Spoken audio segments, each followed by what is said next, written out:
The babysitter's last text. Who's upstairs? The text came at 9:58 on a wet Friday in early November, the screen lighting the dim kitchen of a craftsman house on Maple Ridge Avenue in the town of Larkspur, Pennsylvania. The babysitter had written only 3 words, spaced as if she had to force her thumbs to move. Who's upstairs? Before we begin, tell me, where are you listening from? And what time is it there? Her name was Ione Kestrel, a college sophomore who took evening jobs to pay for studio art supplies and a public transit pass to the city. She was a quiet soul with a quick wit, the kind of person who noticed the way rain made halos around streetlights and the way children's laughter changed when they grew tired. 2 kids slept under that roof that night, a 6-year-old boy named Briar and his 3-year-old sister named Lark. Their parents, Rowan and Maeve Harrow, had left at 7:15 for an anniversary dinner at a restaurant by the river. The year, if you need to understand the way phones hummed and doorbell cameras watched, was 2019. The house at 42 Maple Ridge was one of those old American stories, built in wood and memory, a deep porch with a swing that complained just enough to be charming, oak floors that spoke out loud when the humidity changed, crown molding thick as a picture frame. At the back, a narrow staircase rose from the mudroom to a short landing, and then up again into the second floor where the bedrooms sat in a row like well-behaved children. At the top of the main stairs, there was a crawl space door that had once led to a linen closet and now led to a barely insulated wedge of attic, hot in summer and sharp with cold in winter, the kind of door that makes a welcome thud when it closes and an unwelcome thud when it doesn't. Before the Harrows left, they did all the small, loving rituals. Maeve set out a plate of sliced apples, a bowl of popcorn, and a note that read, "Help yourself to anything except the scotch." Rowan pointed to the thermostat and said the heat pumps kick on if the temperature dips. Fancy house, but the bones are stubborn. He smiled at Ione in the doorway, hair damp from the drizzle, denim jacket dotted with rain. Text us if the storm knocks the power out. Text us if the kids wake and ask for the song about the lighthouse. Text us even if you think it'll make us look overprotective. It won't. At 7:30, the children were bathed, pajamaed, and nestled into beds that smelled faintly of line-dried sheets.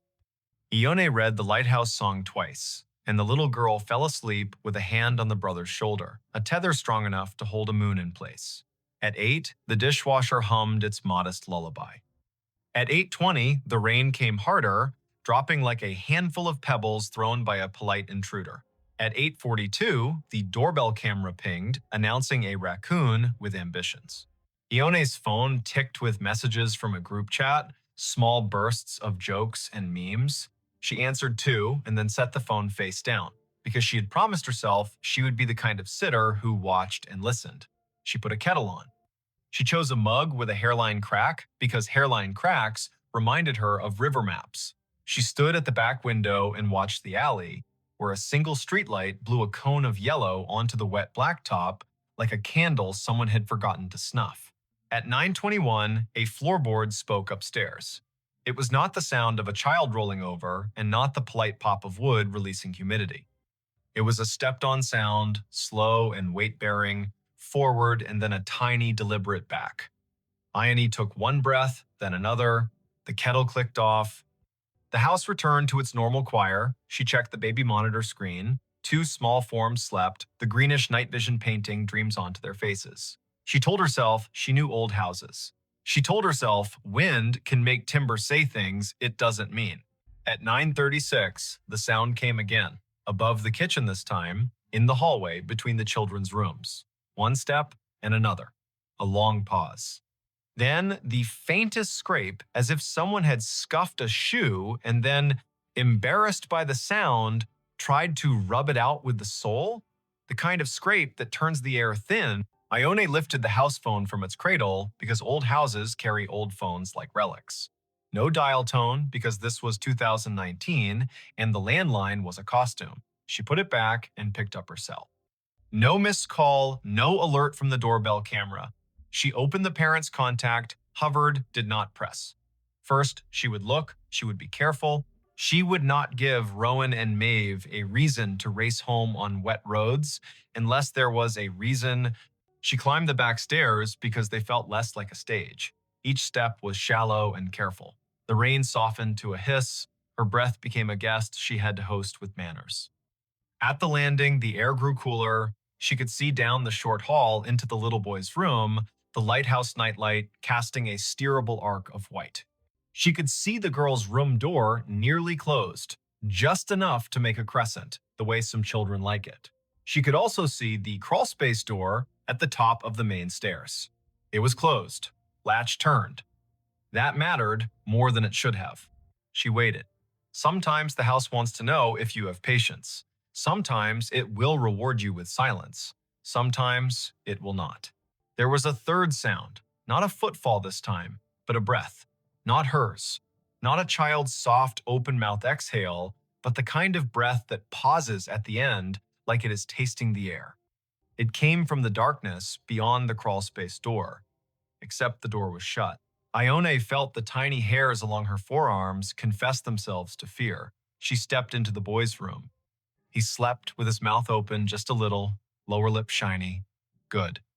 She stepped to the girl's room. Little Lark had turned onto her stomach, stuffed rabbit tucked under her chin. Good. When Ione moved back into the hall, her eyes caught something at the far end where the light thinned. A strand of damp hair lay across the floorboards, faint as a pencil mark, a single narrow ribbon that did not belong to either child. It glistened. She knelt without thinking and picked it up. Cold. Clean. Long enough to belong to someone grown. She stood up too quickly and steadied herself with a hand on the wall. Her palm pressed into a nail head that had been painted over and sanded down so smooth it felt like a coin. She thought the oddest thought then. If I press that nail in, will the crawlspace door open by itself? She smiled at herself because fear makes even introverts dramatic in their own skulls. She returned to the back stairs, slow and exact, and only when she reached the fourth step from the bottom did she glance at her phone. The time read 9:58. The text she sent herself, as if letting the words exist outside her head could make them smaller, was only 3 words. Who's upstairs? She meant to send it to Rowan. She meant to send it to Maeve. She meant the message as a half-joke with a serious underlayer. But the thumb that had learned to move fast learned the wrong dance. It went to her friend in the group chat, and by the time she realized, the message had already become a tiny flare in half a dozen pockets around town. Her friend replied with, "What are you doing?" and also joking, right? And also put them on speaker. Ione did not reply. She set the phone on the counter face up this time. She took the largest knife from the drawer and then immediately put it back because knives are not courage and courage is not noise. She chose instead a heavy flashlight from the mudroom shelf, the kind that doubles as a hammer. She clicked it on. The beam carved a clean white tunnel along the baseboards. She moved to the bottom of the main staircase now, because if fear wants you to circle, wisdom wants you to cross. The newel post was worn as a handshake. Family photographs climbed the wall. A wedding photograph near the bottom showed Rowan in a blue suit and Maeve in a dress with sleeves that looked like light. Higher up, a picture of Briar in a lion costume, nap-flattened mane, grinning with the sincerity only a 6-year-old can manage. Above that, near the top, a framed landscape. The glass reflected the flashlight beam like a lid. Halfway up, she paused. There was that breath again. Not a cough, not a snore. A breath like someone who had been holding still too long and had to remind their body to keep doing the automatic things. The sound came from beyond the last step, in the shadow to the left, where the crawlspace door Saturday. It was closed, latch turned. She aimed the beam at the brass.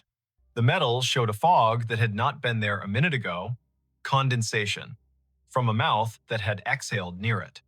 She kept her own mouth shut because you cannot take breath back once it is out. The latch moved. It moved too gently to be gravity. It made the tiniest metal-on-metal sigh. Then it stilled, as if the person behind the door had realized they had announced themselves and decided to pretend nothing had happened at all. Ione's voice, when it came, was not loud. It was firm in the way a music teacher's voice is firm when she asks a child to stop tapping the desk with a pencil. I'm a babysitter. The police are on their way. If you are a neighbor who has made a mistake, this is your chance to leave without me seeing your face. If you are not a neighbor, this is your chance to decide to be one. Nothing moved. But the house did a small thing then. It clicked. A sound traveled through the baseboards from kitchen to parlor like a cricket chirp. The refrigerator compressor had kicked on. The world had not narrowed to only this door. She stepped higher. She brought the beam closer to the latch. She did not touch it. She watched a drop of moisture on the brass slide very slowly toward the handle and then stop, held by a force that did not want to be named. From the children's rooms, nothing. From outside, rain. From down the hall, a draft like someone had opened a mouth to speak and then decided not to. She took the phone, thumb shaking now not from drama, but from the body's strange understanding of scales. She typed 911 and the call went through on the first chime. The dispatcher answered with a first name and a county. Ione told that calm voice her name, the address, the fact of 2 sleeping children, the fact of a locked door with breath behind it that did not belong to the family. The voice said, "Officers are on the way." The voice said, "Stay on the line." The voice said, "Do not open the door." So she did not. She watched it the way you watch a stage when you know the performer is already in the wings. She told the dispatcher every small thing she saw. The latch is fogged. The brass is pitted near the screw head. The paint around the jamb is chipped the way it chips when someone tries to open a door with a butter knife. The dispatcher asked about the kids, and she told her about the lighthouse song because sometimes the answer to a safety question is a story that proves you are paying attention. It took 6 minutes for the first cruiser to roll into the alley, though those 6 minutes ran long like string you cannot find the end of. 2 officers climbed the porch steps, rang the bell softly out of habit, then tried the knob and announced themselves. Ione walked down the main stairs, not taking her eyes from the crawlspace door, unlatched the front door, and stepped back quickly so the officers could enter. Their names were Officer Tamsin Dupre and Officer Hal Moran. They were young enough to still wear the job like a coat borrowed from a bigger relative, and old enough to know when to keep their weapons holstered because children were sleeping. Ione pointed. The hall was framed now by their bodies and the yellow hallway light and the cleaner light of the flashlight. Officer Dupre nodded, raised a hand to let silence accumulate, and then approached the door with a slowness that reminded Ione of a conductor raising a baton before the first downbeat.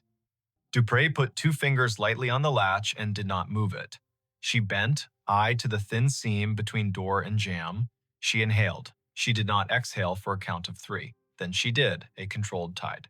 She mouthed one word to Moran. There. Moran moved with that cop-slow speed that reads as kindness until it becomes a tackle. He positioned himself on the knob side. Dupre took the hinge side. They counted without sound. Moran turned the knob and pulled. The door did not open.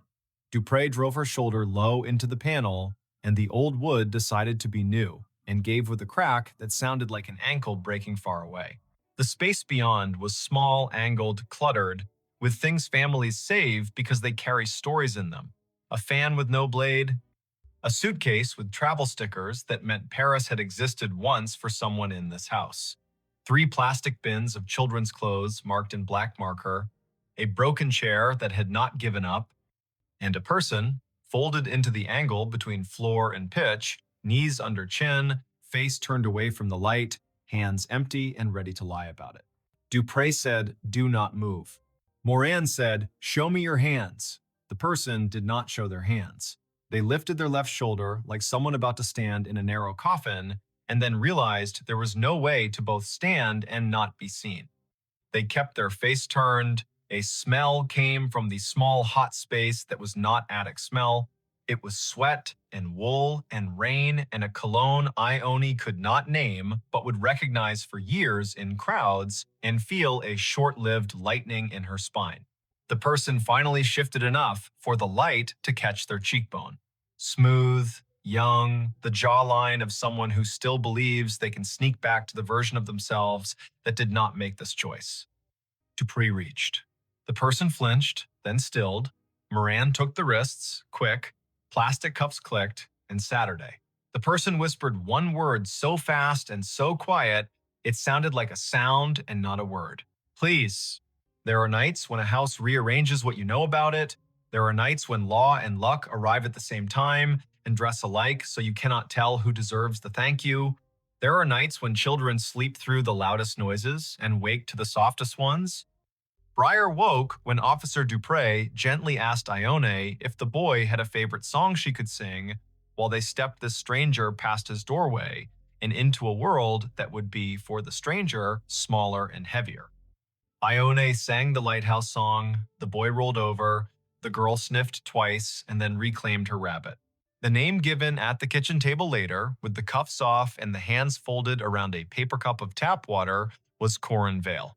He was 22, a barback at a music venue downtown, a part-time mover for a storage company on the edge of town, a person whose landlord had changed the lock that very afternoon because rent was late again, and who had wandered past the Harrow's house just after 9, watching rain stencil shadows on the porch. He said the front porch light was off, that the back alley light was the kind that made him nervous because it buzzed. He said he had once done a job in this very house, moving boxes after Maeve's mother passed, that he knew the crawlspace door did not always latch if you pushed too hard. He said all this in a way that sounded like memorized lines. Officer Moran left for a minute and returned with a small bag-tagged chain of custody. Inside, a multi-tool with a narrow flathead blade that would fit under a painted jam and lever it without much damage, a pair of cheap cotton gloves, damp, a folded postcard someone had intended to mail, featuring a lighthouse on the coast of Maine, and a note written in pencil that read, "We are well, love you, see you in December." The postcard had not been addressed yet. Corin looked at the lighthouse as if it had insulted him. "Why?" Officer Dupre asked. "Are you in a crawl space with a multi-tool?" Corin said he wanted to get out of the rain. He said he saw the back door wasn't fully latched. He said he knocked and no one answered. He said he stepped inside to be out of the weather. He said he heard children and then realized he had made a mistake and was trying to hide until he could unmake it.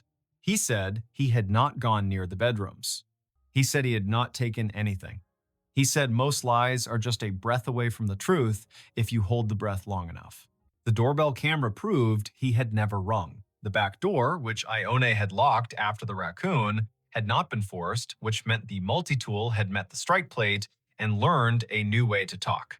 The thin condensation on the latch proved his face had been inches from the brass, as if he were listening through metal to weigh his chances. The damp hair on the hallway floor did not match Ione or the children. It matched Corin. The officers did not say poetry out loud, but sometimes evidence makes a poem whether or not you want it. Rowan and Maeve arrived at 10:28, windblown and wet, faces open with fear, and then with the specific relief parents make when they count the number of children and find the number unchanged. Maeve thanked Ione, then thanked Officer Dupre, then thanked the kettle for existing because it gave her hands something to do. Rowan walked to the base of the main stairs and looked up at the crawlspace door and put his hand on the newel post like a man greeting an old friend and apologized under his breath to the house for not knowing it needed him tonight. The rain slowed, the streetlight outside defined every leaf as if auditioning them for a brighter job. Corin Vale sat at the kitchen table and looked smaller and then larger and then smaller again, the way a person does when they realize they have chosen a story they cannot revise. He asked for a lawyer then, as was his right, and the night shifted into a new shape with paperwork and phone calls and the sound of zippers on evidence bags. Later, after the officers had gone and the house had been put back in order with all the rituals humans use to convince themselves the world is knowable, Rowan stood on the porch and stared at the street. A car hissed by, tires whispering on wet asphalt. Somewhere a train declared itself. He turned when Ione stepped onto the porch with 2 mugs of chamomile tea and the brittle, beautiful calm people make after the danger has taken its hands off their shoulders. He said thank you a dozen ways that did not use the word thank. She said, of course a dozen ways. That meant I am shaking on the inside, but I am still here.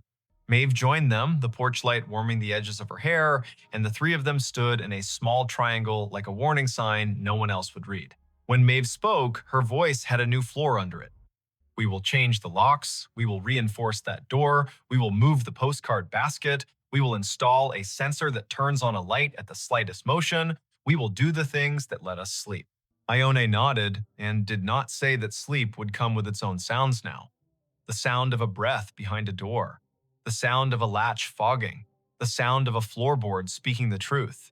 There is a detail the police report will not mention, because police reports must make simple lines out of crooked nights.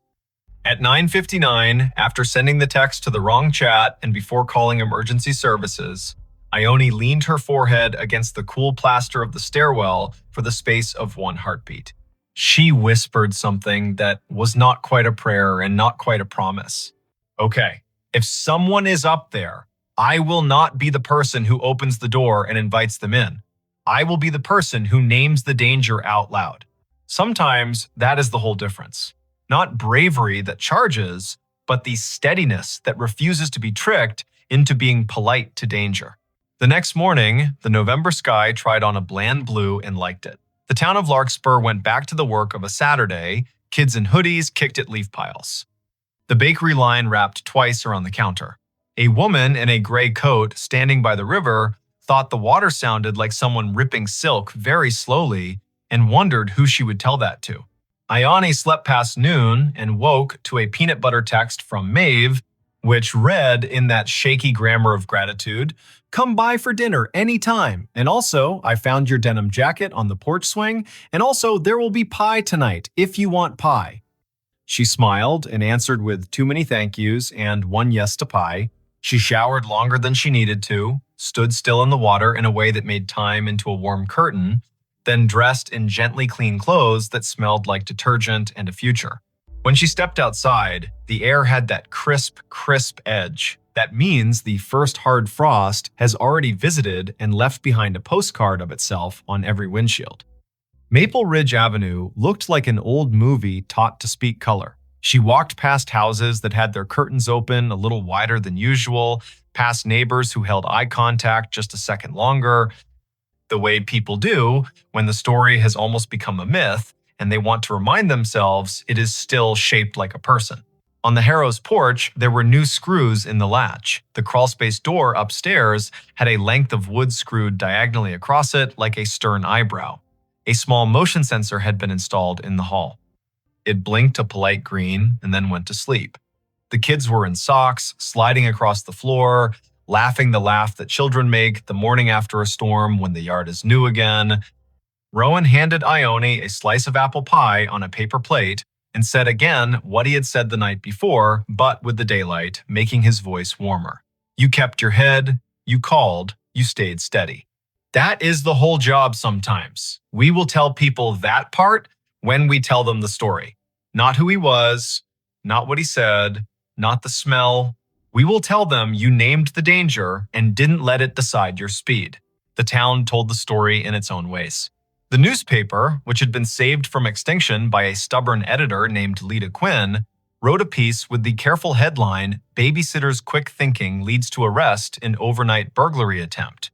The group chat learned, gently from Ione herself, that sometimes jokes congeal into myths, and myths can be mean. At the music venue, a bartender wiped the length of the bar 3 times, then once more, then stopped. At the storage company, a supervisor stared at a stack of moving blankets and tried to add up what the numbers meant about people. There is not a moral here, sharp and so clean it can cut bread. There is not an ending where everyone claps and the house resumes being only a house. There remains a door with a new diagonal board and screws that will loosen over time and be tightened again. There remains a boy who will ask, on a night 2 weeks later when rain drums the gutter, "Can you sing the lighthouse song one more time?" And a girl who will say, not the part where the foghorn sounds, that part sounds like a giant in the crawlspace. There remains a young man named Corin, whose first court date will arrive with a sky the exact color of the alley light, and who will have to decide whether to say the word sorry to the ceiling or to the faces in the room. At 9:58 on some future night, a phone will light in some other kitchen in some other town, and a person will type 3 words spaced out as if their thumbs had to be convinced. Who's upstairs? If you are that person, hear this story as a map of breath. Name the danger, make the call, keep your voice exactly as loud as it needs to be and no louder. Stand where you can see doors and hallways. Carry light. Remember that a latch that fogs is a sentence the house is trying to say. Let the sentence finish. If you are listening from a city, may the traffic outside be ordinary and honest. If you are listening from a farmhouse that knows every creek by its first name, May the wind be the only guest tonight. If you are listening in a small apartment where the neighbor's footsteps already live in your ceiling, may you learn the grammar of each tread so well that the first strange syllable tells you exactly what to do. The babysitter's last text was a question pointed upstairs, but the real end of the story is how she answered all the other questions pointed at her. Will you panic? Will you try to be polite when the moment calls for clear? Will you open a door because silence asked sweetly?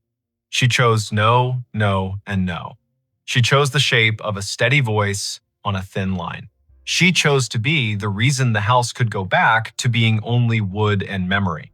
Some nights, when she passes the harrows by chance and the porch swing is still, she hears only the rain and the river, and that is enough.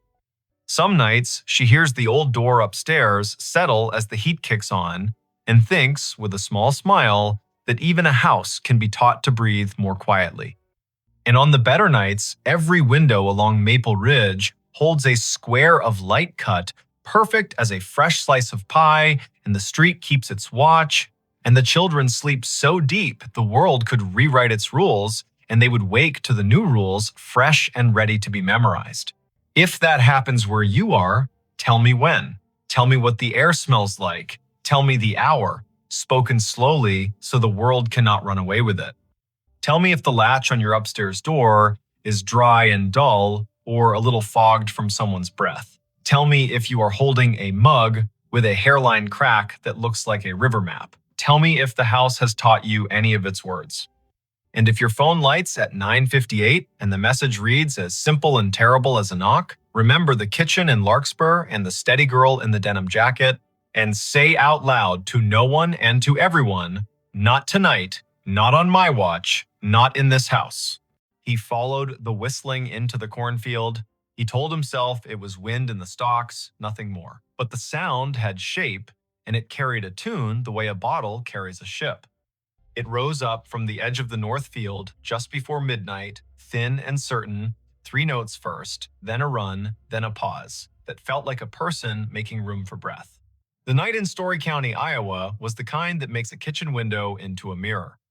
He stood with one hand on the sill, the other around a chipped mug, and the whistling kept at it, unafraid to be heard. Before we begin, tell me where are you listening from and what time is it there?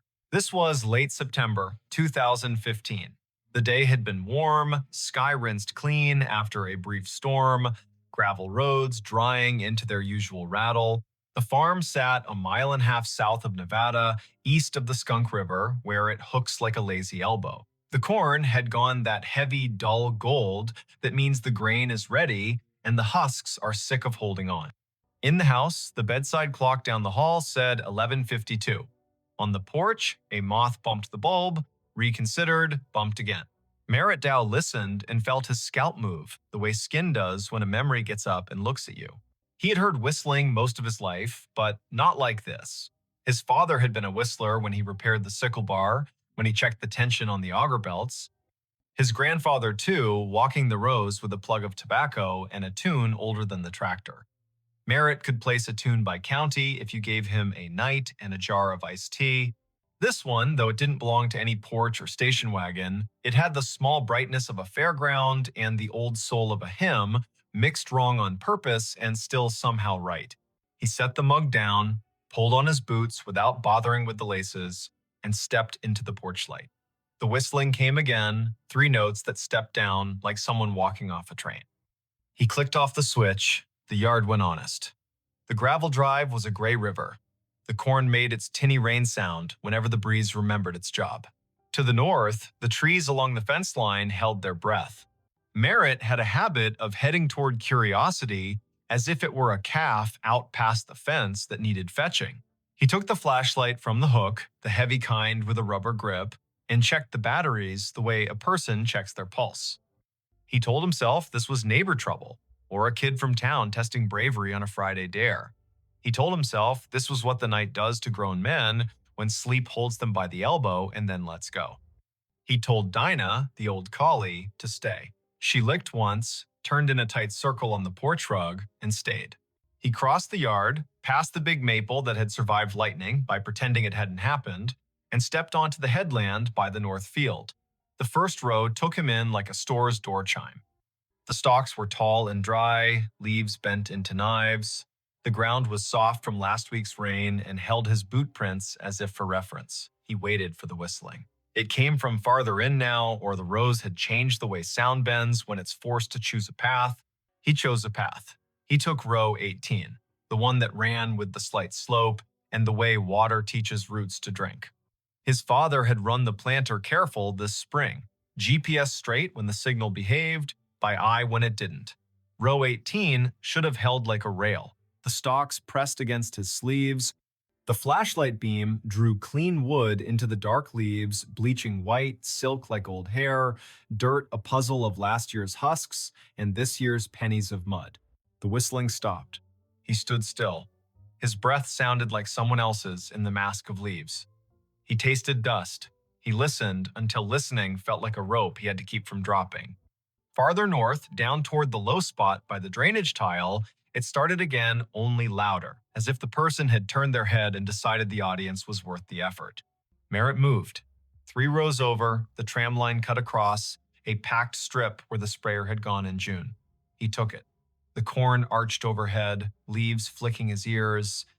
Spiders had slung long theories between stalks. He broke them and apologized in his head. He had walked this ground every day for months, and the ground had said yes like a friend. Tonight, it felt like a cousin, a person who loves you without being sure what to do with you. He reached the low spot. The field dipped and turned its face toward the tile that ran down to the ditch.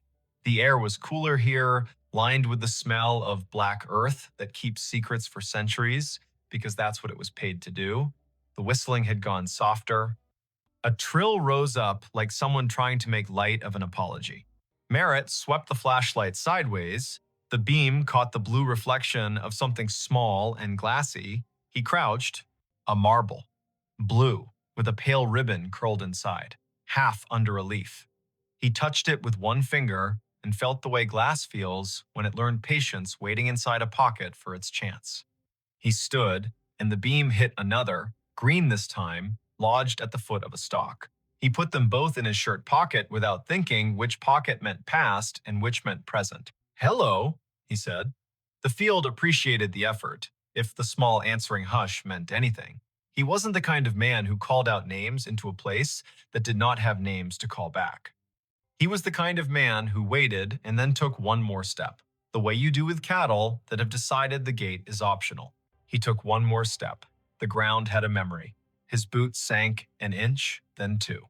He pulled up. The mud let go with a sound like a low laugh. The beam found a scuff in the soil that wasn't his. It had rained the day before, a polite rain that brightened the world and left. Tracks should be fresh. This mark had a sharpness to it he didn't like. He aimed the light again. The scuff came to a point. Not deer, not raccoon.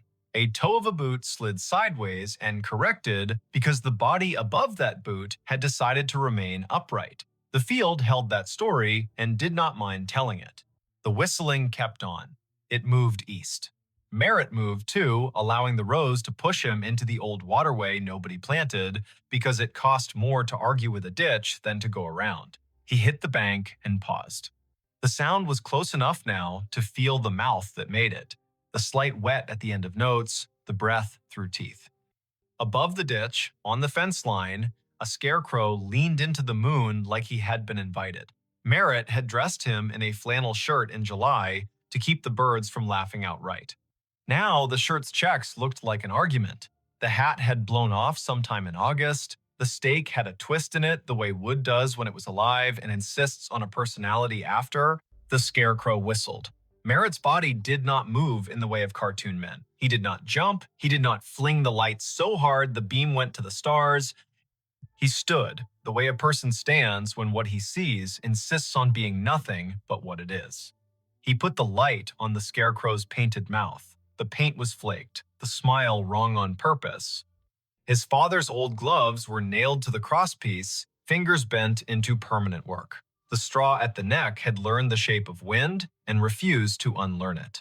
The tune came again from behind the scarecrow, clipped by fence wire and field. He played the beam along the fence. This line had been his grandfather's. His father had repaired it across 3 winters, one staple at a time, using a hammer that had bent 100 nails and 100 more. Tonight, a single strand lay loose between posts, a neat cut at shin height made by someone who liked clean work. Beyond the fence, the other place. Neighbors in the country are closer than people in town and farther away. The acreage to the east had belonged to the Kesslers once, then to the bank, then to a man who installed irrigation pivots with a speed that made the county whisper. Then it's Saturday. The pivot circle kept a gargoyle symmetry in the daylight and turned to bones at night. The whistling came from inside that circle, not far, an invitation or a dare. Merritt climbed the fence by habit and dropped into the tall, ragged grass beyond. His flashlight skipped over metal. The pivot tower rose where the corn had been cut early for silage. A ladder led up to a catwalk that had not been used since a summer of drought and cheap diesel. The sky put someone else's stars over everything. Under the ladder sat a cooler the color of a toy, lid askew, ice melted into a cold thought. 2 bottles lay on their sides. The labels had lost interest in staying on. He touched one. The glass was warm, warmer than the air deserved. He called out again, a different word this time. Friend. The whistling answered with the same run of notes. He followed the sound around the base of the pivot. His light found Cobb's nod down to the spindle by raccoons with principle. He found a folding chair with only 3 of its 4 screws willing. He found a playing card gone into the dirt, face down forever. He did not find a person. The corn from the other side rustled, a polite cough. He turned. A taller shadow leaned out from where 2 rows had been pushed apart. The flashlight found denim, boots, the hem of a coat cut square. A hand. The skin had the tint of rural men, year-round, sun-washed, wind-scoured. The fingers were long and still. The hand did not wave. Evening, Merritt said. He stepped closer. The shadow stepped back. The hand slid into the rows, as if hiding from a photograph. The whistling receded down an aisle of stalks, clean and straight as a hallway. He went after it. Later, he would say he never chose to follow, and he would not count that as a lie. The rows insisted. The sound invited. The night did what it always does when a person leaves a safe light and enters a place built to fit bodies only one at a time. It made a mouth and decided whether to swallow or to speak. The field spoke directions in leaves. He followed until the path tried to teach him regret, and his feet refused to be taught. At the heart of the pivot circle, the ground sank another foot. He stumbled once, caught himself against a stalk so dry it cut his palm in a clean straight line. He swore, quietly, with vowels only. The whistling had slowed. It drew out a single note and hung it in the air as if asking him to name it. He named it Unkind. He turned off the flashlight. Dark held him like water does when you slide under and open your eyes. The field went black, then not. The sky had its thin light, the stars arranged their patient omissions. The rows were no longer alleyways, exactly. They were sentences. A breeze moved through and added commas. He stepped forward into a word, then another. The whistling stopped. He waited. He could hear the pivot tower creak, a metal thought adjusting. A truck moved way off on County 18, 3 miles at least. Tires with thick voices, a man's radio too loud in the cab because the night drives its price down for everyone. He waited until the waiting was its own problem. He reached for the flashlight. The beam hit denim again. Close. A shoulder. He yanked the light up and met a face. It was not a face he knew from today. It might have been a face from a photograph under glass at the county fair, past names, eyes poured in. The hat was the wrong cut for now and the right cut for when hats were more than hats. The eyes adjusted to light with the slow patience of a barn cat in a doorway. The mouth held a shape that wasn't a smile and wasn't what comes later. The cheeks were hollowed in, the way working men's cheeks sag when they finally let the day have them.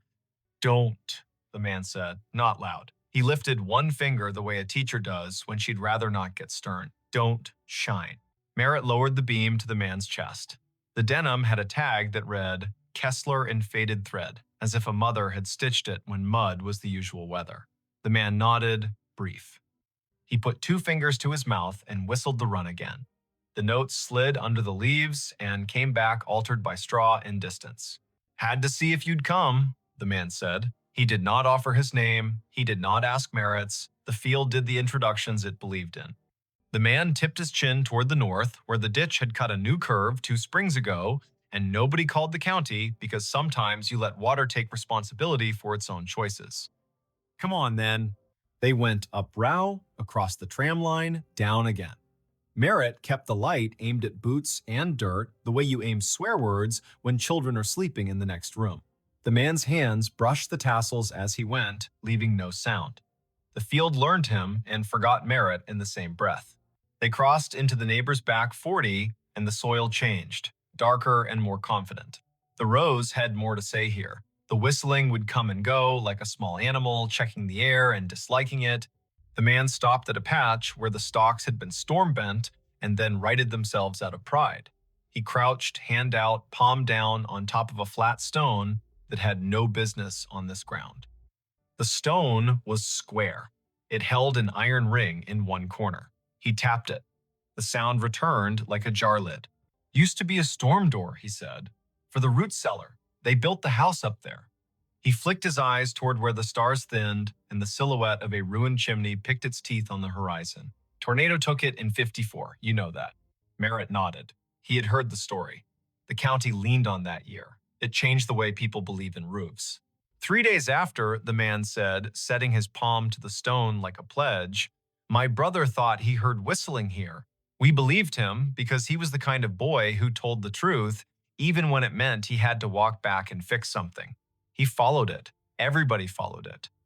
Men with boots and women with cakes and ropes and tubs and a feeling of the back of their necks being breathed on. We pulled the stone up. We brought lanterns. It goes under like a snake down there. The cellar does. We didn't find anyone. No boy, no breath, just apples rolling because that's what they do when people die. Things keep their job anyway. We closed it back up. Weather put a shoulder on it. And now," he stopped. The whistling came, this time from under their feet.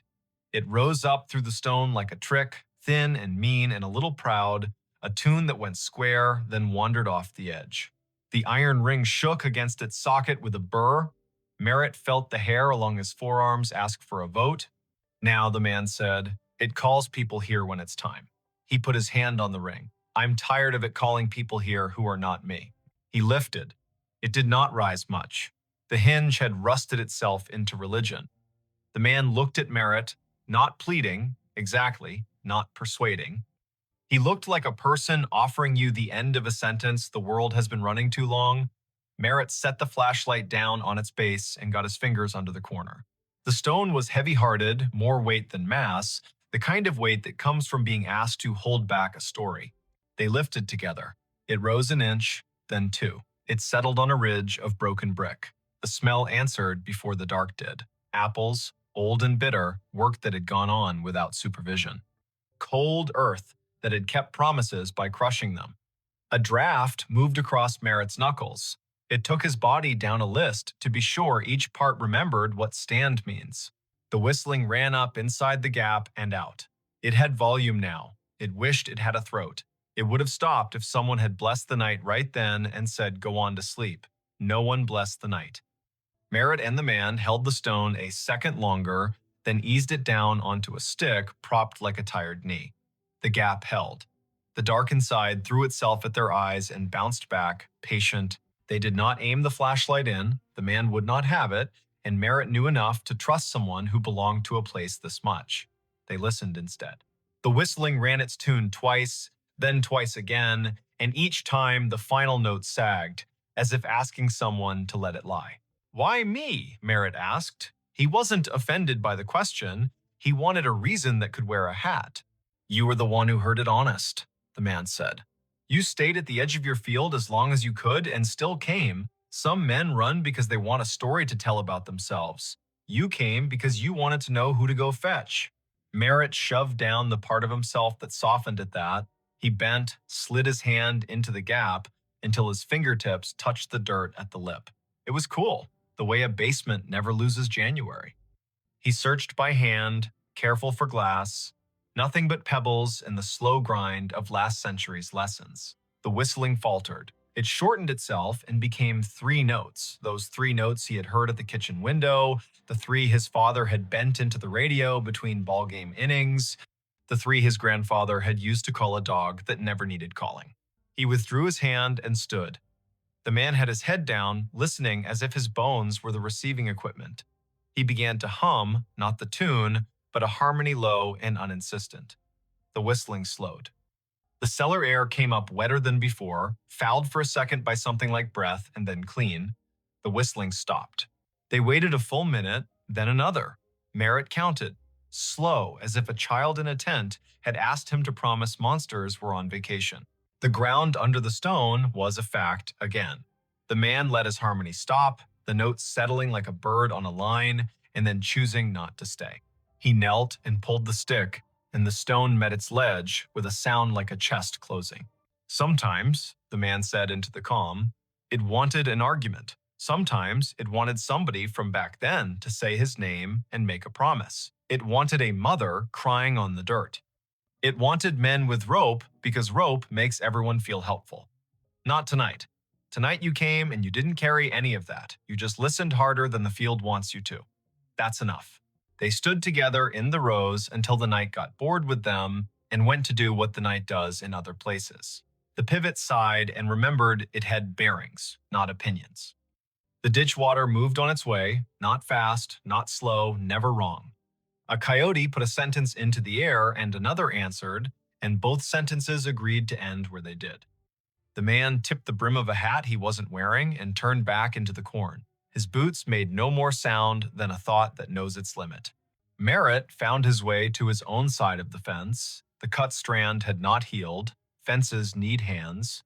He climbed and dropped into dirt he had paid for with 3.5 decades of rain and frugal Sundays. The scarecrow leaned the same way. His flashlight picked out a nail that had worked proud where a glove met wood. He tapped it back in with the handle, the small sound a hope. On the porch, Dinah lifted her head and thumped her tail twice.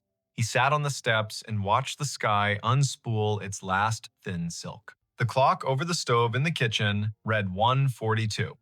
A local freight passed through town without asking anyone's opinion. The night had its usual old chair smell. Merritt took the marbles from his pocket and rolled them in his palm.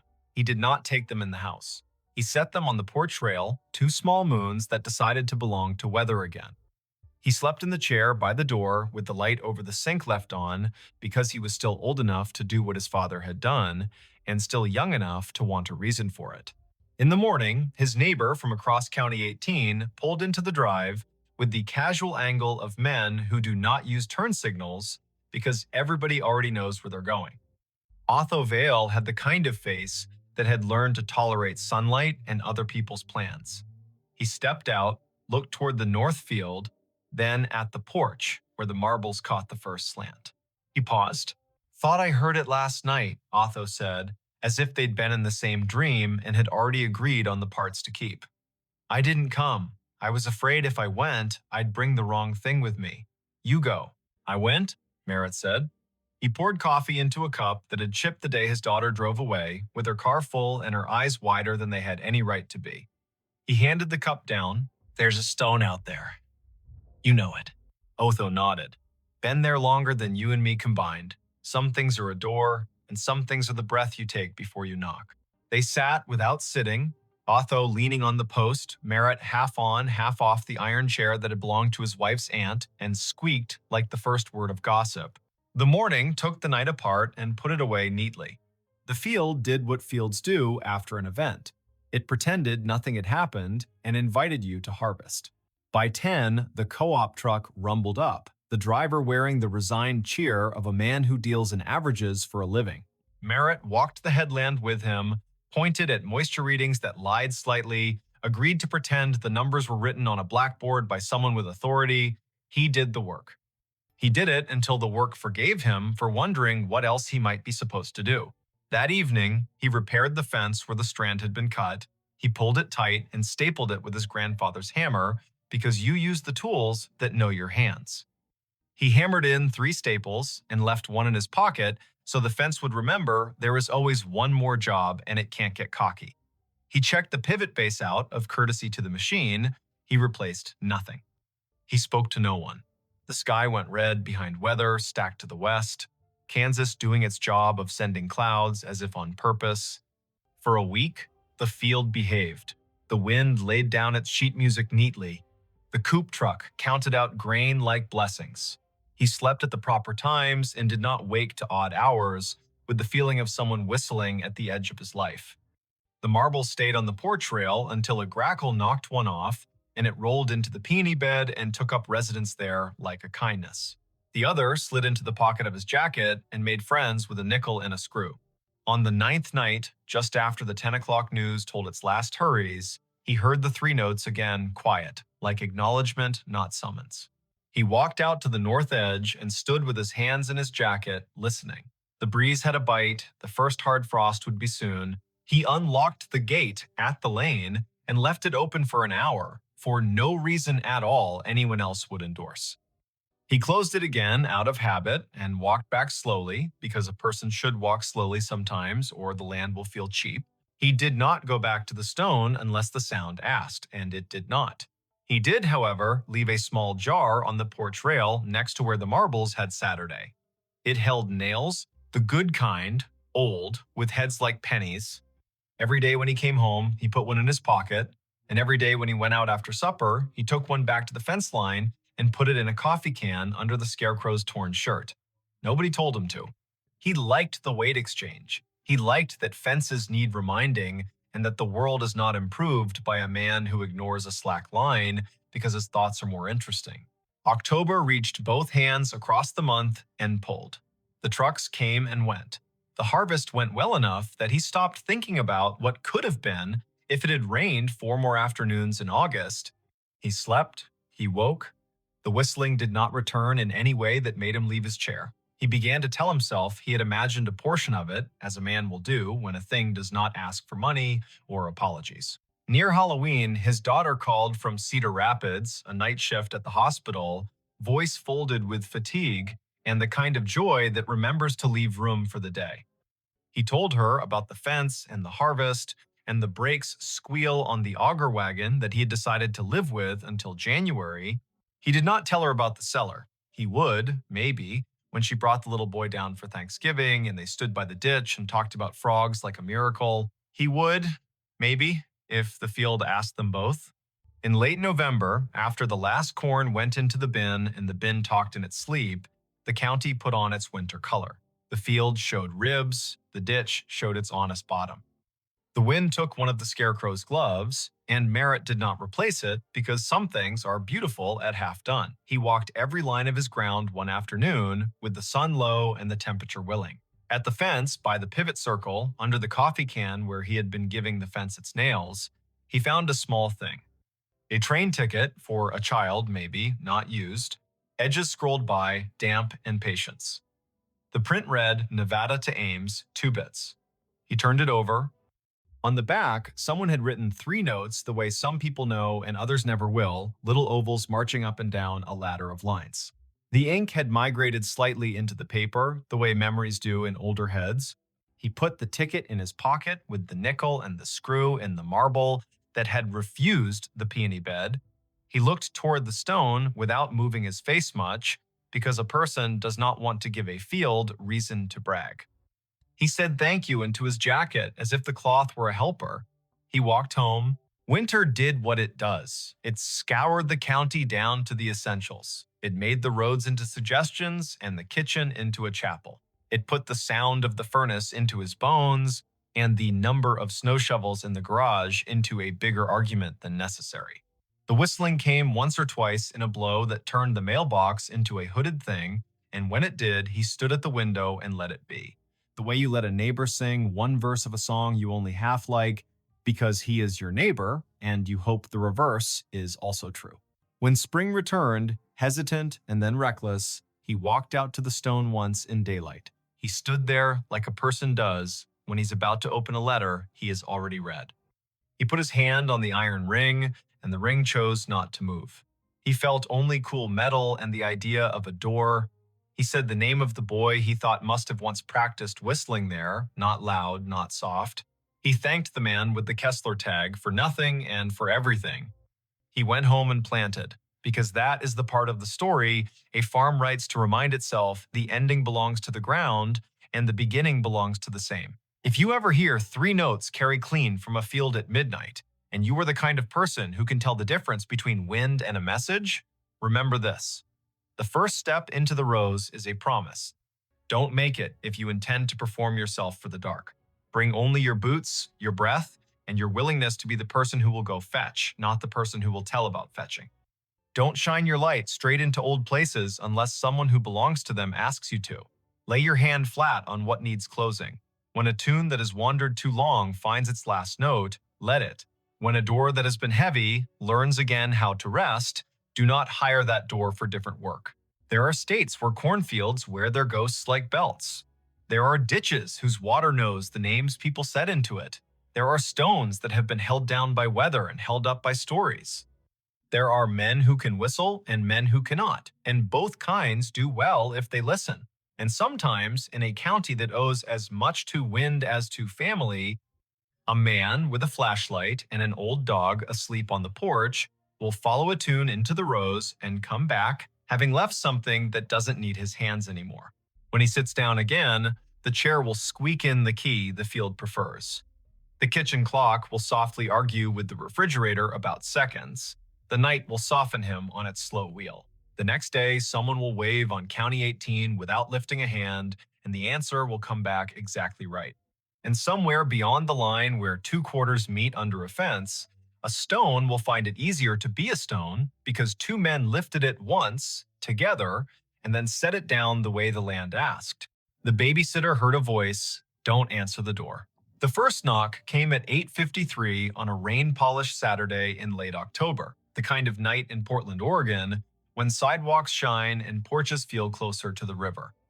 The house on Birch Hollow Court sat half a block from a small park that still carried the day's damp laughter. Inside, the dishwasher murmured, and a kettle tried to be brave. The babysitter stood in the kitchen doorway, one hand on the frame, listening because something in the sound at the front of the house asked to be listened to. The knock was polite, then it wasn't. Before we begin, tell me, where are you listening from and what time is it there? Her name was Isola Marin, 19. Art student, commuter, weeknight sitter for families who liked the way she paid attention. She had a way of noticing and then not needing to say what she had noticed. 2 children slept upstairs in rooms that smelled like clean cotton and a little of crayons. Oren, 5, a collector of sticks, and Juniper, 3, a thumbsucker who dreamed with her hands still resting on the bed rail as if the world might roll.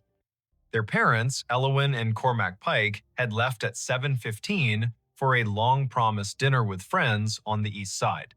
The year was 2016, when doorbells had learned to film you and phones hummed even when you wished them quiet. Isola had arrived early because she liked the first hour best when the house met you and you met it. The Pike's place had bones from the 1930s and confidence from a do-it-yourself remodel. A deep porch with a swing, pine floors that told the truth when the humidity rose, a narrow staircase that gave out a soft warning at the third tread. The front door had a knob smooth with history and a deadbolt that made a good, finished sound. Someone had left a bowl of apples on the kitchen island and a note in Elowin's looping hand, "Help yourself to anything except the chocolate chips." The note had a smile drawn like a quick breeze. There was also a line at the bottom that felt like it had been added while standing up. "If someone knocks and we're not back yet, don't answer." That line had made Isola breathe out through her nose, amused. Then the weather settled in, and the streetlight outside made the rain look like it had purpose, and she read the line again without amusement and put it into the pocket in her mind where she kept instructions that were probably not overcautious. The first knock came, then the doorbell. The chime had been replaced during the remodel and sounded like an idea of a doorbell rather than a doorbell itself. 3 notes, the middle one shy. Isola glanced at the hallway. The front camera should have sent her phone a picture, but her phone sat face down on the counter as an experiment in being a better person. She lifted it. No alert. No snapshot of a porch visitor wet with evening. She opened the app anyway. The screen showed a frozen image from 2 hours ago when the delivery driver in a yellow slicker had left a cardboard box and made a joke to the camera about swimming away. She touched the screen to wake it. It refused. The second knock came, not loud, but certain. She heard a hush behind the sound, no traffic for that moment, no neighbor's laugh, the rain taking a breath. "Coming!" she called, and heard the word bounce off the door and regret its volume. She crossed the living room, passing the lamp with the heavy base and the stack of picture books Elwyn had left, lined up for bedtime like a plan that had already succeeded. She stopped 3 steps from the door, where you can still see the whole threshold and also the 3 framed photos on the wall to the right: Pike family on the Oregon coast, Pike family at a pumpkin patch, Pike family on a couch in this very room, elbows touching. The peephole showed dark. Not the dark of a coat, too close. The dark of rain pressuring the lens. She tilted her head to the side window, the one with the glass etched in a pattern of leaves. A shape stood on the porch, too close to see contours. Tall enough to be adult. Still, she thought of families who send a neighbor to drop off a sweater, of packages misdelivered, of jokes. She reached up, fingers on the deadbolt, and then the voice came from the stairwell behind her, even and close, a whisper and not a whisper, a way of speaking that used the room more than it used the air. "Don't answer the door." Isola stopped moving. The words had come from the landing, or the old heating vent in the hall, or the part of a house where stair and wall meet and decide to be patient. She turned her head, slow, like a deer deciding whether the sound belongs to a creak or to a person who has forgotten how feet work. No one stood there. Only the line of light from the kitchen, a run of framed children's drawings on the stair wall, and the slight turn of the banister at the top where a hand likes to pause. "Hello," she said, not loud, not questioning, simply acknowledging the world's habit of speaking up when you have one hand on a lock. Down the hall, the nightlight in Oren's room painted a small boat shape on the floor. She took her hand off the deadbolt. On the porch, the shape shifted its weight. The doorbell chimed again, 3 notes, the middle one shy. Isola's phone remained stubbornly uninterested. She felt her scalp fizz, as if the body were sprinkling sugar there. She stepped back 1 foot, then another, until the space between her and the door felt like a sentence with the right number of commas. She set the phone on the entry table and kept her eyes on the door. The shape did not knock again. "Can I help you?" she called, calm. "The owners aren't home." The shape made no answer. The rain decided to be louder for a few seconds, then took its apology and softened. A car passed at the end of the block, and its tires whispered on wet asphalt, then left them again. The shape did not say, "Leave this," or "I'm lost," or "Wrong address." It did not step down the stairs or shift toward the window to try a too close look. It stood. The voice from the stairs came again, almost the same, the almost important. "Don't answer ISO." No one called her ISO except 2 people who were not in this house. Not even Elwyn, who preferred full names like a teacher who still missed a chalkboard. The nickname arrived and held. The quiet around it learned how to be heavier. Isola is not the kind of person who does brave for style. She does careful as choreography. She picked up the heavy flashlight from the umbrella stand and felt the weight in her fingers like a vote. She walked backward into the living room, never turning her back to the door until the couch was behind her knees. Then she set the flashlight on its end on the coffee table, ready to throw its beam like a purposeful animal. She tapped the phone awake. Now the camera app sent an alert, but when she opened it, the image from the porch was empty but for rain. A rain curtain, the edge of the porch railing. No shape, no wet footprints on the mat when she zoomed, though that could be the grain of the old wood lying. The house held itself very still. Oren coughed once upstairs and rolled to a new dream. The dishwasher hit its dry cycle and made a small whir, as if about to tell a joke. Isola stood. She walked to the staircase and put her hand on the newel post because sometimes wood is better than a person's breath. She stepped up the first 3 treads, the third giving it soft warning, and peered down the hall. Juniper's door was open, just enough for night to move through. Oren's was open a little wider because he had insisted, recently, that he could hear better if the door learned to be brave, and no one had argued with the logic. "Thank you," she said to the landing. She felt ridiculous. She felt correct. The phone hummed. A text from Cormac, "Running late, dessert took forever. You good?" She typed, "Yes." All quiet. Then after a second, a person knocked. Didn't answer. "All good." He bubbled back a thumbs up and a "let me know if weird." She did not type the lines she could not yet shape. She put the phone in her back pocket and went to the kitchen kettle. Tea might give the house another language to speak in. At 9:11, the sound came again. Not the knock. The dry slide of weight on porch boards, then a new voice, not in the room and not in the rain, a man's voice on the other side of the door, pitched to be reassuring and succeeding halfway. "Hey there," it called. "Sorry to bug you. My car slid a bit. I'm fine, just could I borrow a phone charger? Mine died." Isola stood very still on the tile by the stove. Charged phones. The sentence wore a coat of sense. It also wore the same coat a story uses when it wants to be invited inside. She felt the stare voice rest itself like a hand just between her shoulders. "Don't answer. I can call a tow from here," she said. "If you tell me your name and plate, I'll call it in." A beat. The rain breathed. A neighbor's porch light clicked on 2 doors down, as if someone there had a similar feeling that night, should know it was being watched. "Sure," the voice said, cheerful, hurried. "Yeah, okay, appreciate it. I'm Kai. Plate is Washington, ZNJ." He trailed. The sound changed as if he had turned his head, as if reading something off a thing that had decided not to help him. "Hold up. Hard to see in the rain." "Okay," Isola said. She took a pen from the junk drawer. She did not step toward the door. The voice did not finish. The porch boards did the shift sound again, the one a body makes when deciding to step down, then silence, which is a choice. She waited a full minute and then padded back to the front hall, one foot making no more sound than the idea of a foot. Through the etched glass, she could see only the suggestion of a person-shaped absence where rain fell differently. The porch swing moved a breath back and forth, though she had not seen it move before tonight. She put her ear near the wood and did that thing you do against doors you don't mean to open. She listened to the hinge. She heard air. She did not hear breathing. She backed away because she did not owe the door any of the parts of her face. At 9:27, the voice from the stairs came a third time, and now it had a softness that made her throat ache. "Don't answer the door, Isola."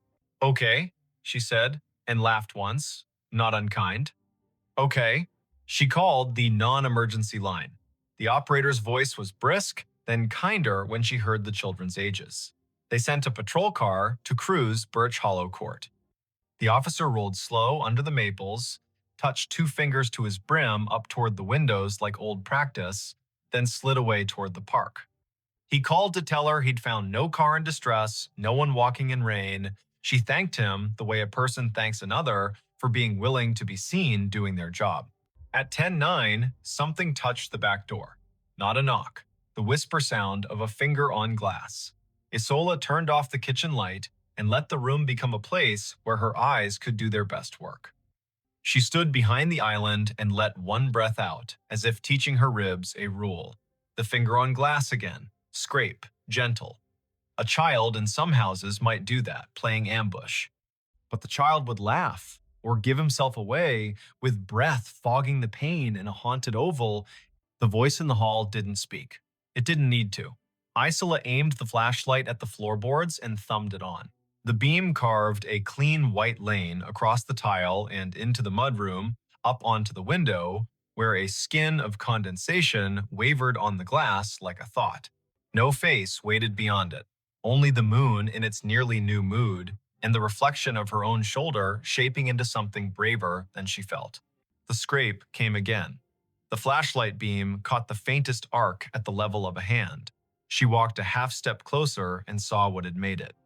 On the outside of the glass, pressed lightly against the pane as if placed, and then hesitated and then not taken away, was a leaf. A maple leaf quilted with rain, stem hanging like a punctuation mark. It trembled and dragged and lifted free. That was all. By 10:45, the children were deep in the kind of sleep that makes a house feel like it has set down a heavy bag. Isola sat in the living room and read 3 pages of a book without hearing a word, then closed it and looked at the door again and felt foolish again for looking at a door. She texted Elowen, "No rush, all fine." Their reply came in a minute. "On our way, rain slow, be home around 11:15, and wore the sound of people who have begun putting coats on." At 11:19, as headlights turned the corner outside and rain slicked away from tires and the familiar shape of the Pikes' wagon slowed by the curb, the doorbell chimed a third time. 3 notes, the middle one shy. Isola stood in the hallway, hand on the deadbolt, and looked through the peephole. The porch was empty, the wagon door closed. Cormac ran up the steps in a coat wet enough to laugh at itself. He patted his pockets like a magician who had dropped something essential. He had not rung. The bell had decided to make a ceremony for him anyway. Elowen kissed Isola's cheek in the open doorway and apologized to the night for taking their time. Cormac did a father's walk down the hall to glance into his children's rooms, even though he had been told they were sleeping. Isola told them the short version. A knock, a voice asking for a charger, a patrol car that had been kind. The line on their note she had obeyed in a way that made the marrow in her wrist feel hot. Elowen's mouth went still. Not hard, still. She looked toward the stairs, like a person checking if water had been left running in an upstairs bathroom. "Thank you," she said. "I should have told you more about that line on the note. It felt like telling too much would make it silly, but I should have told you." "I heard a voice," Isola said, careful as she said it, ready to be believed, ready to be joked with. "From the landing. It told me not to answer. It knew my name." Elowen closed her eyes and nodded once. "Okay," she said. "Okay." They made tea. Cormac sat on the arm of a chair like a man who cannot bend himself small enough to fit back into an ordinary evening. Elowen told the story the way you tell one when you have lived with it long enough to know where its corners are. 2 winters before, she said, on a night when the river lifted itself and tried on a deeper voice, a man had walked the neighborhood knocking on doors asking for help. When people opened, he asked to come in and make a call, and if they stepped aside, he would cross the threshold with a speed that felt like another person had told him to hurry. Police had found him at the park pavilion where he had been sleeping rough, talking to a friend only he could hear. He never heard anyone, Elowen said, but the nights after that felt like a door with a hard-to-find key. 2 weeks later, Cormac said, picking up the part he needed to say, "We were here with a sitter, not you, a college kid named Pike, no relation, and something similar happened. Knock. Voice." He started toward the door, and Juniper, who was barely 2, sat up and said clear as a broadcast, "Don't answer, Daddy." She was barely speaking in sentences. She said it right. My mother's voice used to say it to me when I would go to the door for anybody. Something about the way Junie said it, it sounded like my mother and not like my daughter, and also like my daughter anyway. I didn't open the door. We watched through the side glass. There was nobody there. The bell chimed again.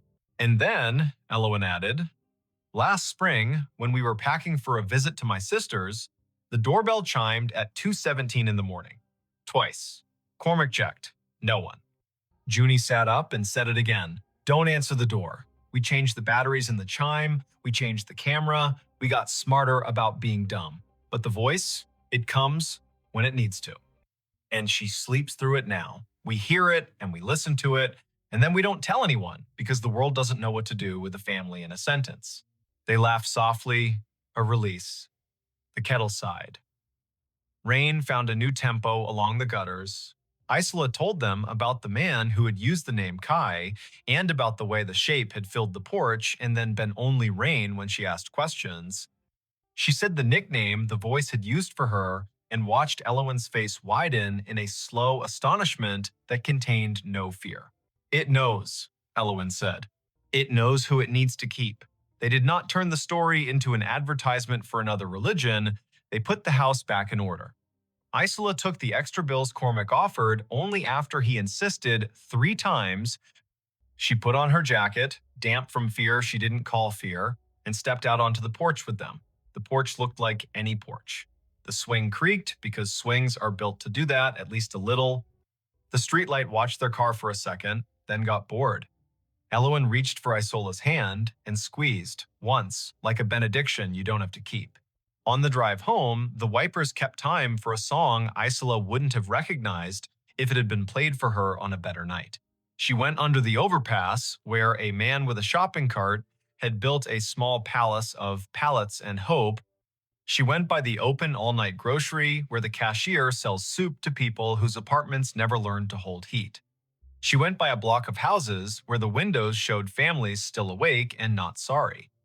At a red light, she lowered her window and let the rain reach all the way in and touch her cheek, and then she rolled it back up and laughed, because the world had not insisted on being only one thing. The voice didn't follow her. It stayed with the house that needed it. Weeks went by without another knock at an odd hour. Leaves went to ground, and then to bags, and then to wherever leaves go when they've done their first job. On a Thursday in early December, Isola sat for another family across town and saw, on the neighborhood chat, a thread begin. Did anyone hear a bell twice last night around 2? The comments were predictable, then less so. A woman 4 streets over wrote that her grandmother used to leave a ribbon on the inside doorknob to remind herself not to open for kindness in the exact hour when kindness is most dangerous. A man who taught band at the high school wrote that he lived alone and still heard a voice sometimes when he put his hand on the deadbolt, and it always sounded like a person who had spent the afternoon organizing drawers and would simply not have the mess of a poor decision. Near midnight, her phone hummed. A text from Elowen, a photo of Juniper asleep on the couch under a quilt, toes poking out like arguments. Under it, a simple line. When she was half asleep tonight, she said, "Tell ISO thanks. The thanks is from me too." That winter, the door stayed a door. Spring arrived with a rhythm it was proud of. The voice came twice, each time for Isola, once at the Pike House, and once oddly in a different house where the rule felt the same though the picture frames were new. Don't answer. Each time she didn't. Each time the world failed to end. Each time she thought of how many doors in this country stand between people who need help and people who will offer it, and people who mean harm and the harm they intend. She learned something small and, to her, permanent. Safety and kindness are not enemies. They are a ladder. You step to the next rung when it will hold, not before. In late summer, after her semester ended and before the new one began, she took a train to see family in Eastern Washington. In the dining car, a man waved her to the empty seat across from him, the way travelers do when their stories want company, and she accepted. He was older, but not old, wore a ball cap with the logo torn off, and had one of those faces that make you feel remembered. He asked what she did. She said art and children and listening. He nodded as if that were a single profession. He told her he had been a night manager at a motel once, decades back, and how sometimes the night tells you who to open the door for and who to speak to through glass, and how your body knows if you let it be the first expert. He said his mother's voice still visited clear, not spooky, not the kind of thing you put in a movie, and told him the one sentence that she had left him as a tool: don't answer the door, not because you aren't good, because you are. She returned to Portland with a sketchbook full of stairways and kettles and porch swings. She babysat for the Pikes the first Friday of October, a night with dry leaves and a moon that put on a mustache of cloud and then laughed at itself. The bedtimes went easy. The dishwasher hummed. At 9:14, the bell chimed once and stopped. She walked to the door and put her hand on the newel post and waited. The voice did not come this time. The house trusted her to have learned. She didn't answer. Later, when Elowen got home and leaned against the door while she took her boots off and said, "I love my boots and I love taking them off," Isola told her about the single chime. Elowen laughed softly and asked if she wanted pie, and they ate pie in the kitchen with their spoons, making small civilized noises, and the night minding its business. If you want a moral, there isn't one sharp and neat enough to slice bread. There is a sentence that belongs to a particular house on Birch Hollow Court, and maybe to your house too if you need it. Don't answer the door. It doesn't mean never. It doesn't mean be a city made of fear. It means listen for the moment your body tells you the story the night is trying to sell, then say no with enough steadiness that the night has to take its pitch elsewhere. If you are ever in a quiet house with children sleeping like small planets upstairs, and the door learns a new trick with its hinge at a time of night when even helpful people forget how to stand, and you hear a voice that knows your name and the shape of your life, let it be a chain on the inside, not a chain on the world. Make tea, call for help you trust, stay in the room with the light.